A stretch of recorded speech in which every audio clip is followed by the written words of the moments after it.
Welcome back to Words, folks. Weekly passwords to the riddles of our lives.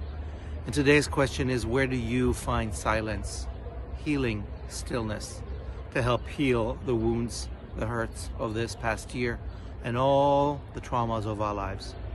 I'm here in the park. It's blossoming. It's relatively quiet. It's not the middle of the street. It is one of the ways to bring stillness into the soul. This past week was Holocaust Commemoration Day, and all around the world, many of us stood for 2 minutes honoring the memory of all who perished. Next week, in Israel, on Memorial Day for the fallen, many will stand for 2 minutes in complete stillness, and many of us will stand honoring the victims of both sides on this conflict that leads to the desire for peace. And in this week's Torah portion, in Leviticus, there's another moment of stillness and quiet. Aaron, the high priest, and his sons are celebrating the consecration of the Mishkan, the temple. And on the 8th day, after much fanfare, his 2 sons, Nadav and Avihu, offer strange fire. And something happens, and they die.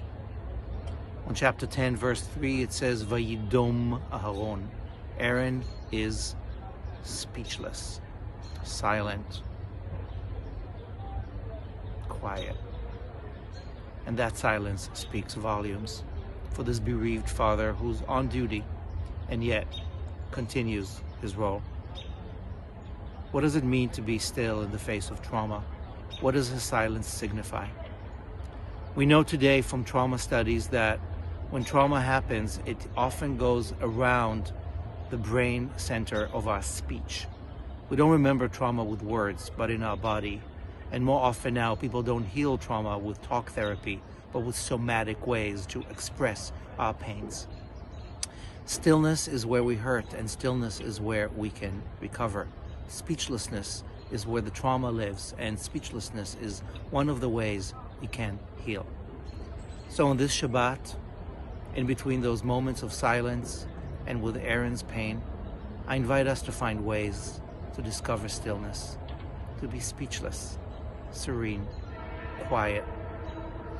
And in this quiet, however you find it, find ways to heal the hurts and bind the wounds and lean deeper into the love that's always here, like spring flowers in the middle of a painful world. Thank you for joining me for another word, passwords to the riddles of our lives, dismantling patriarchal mysteries, one word at a time. Shabbat Shalom.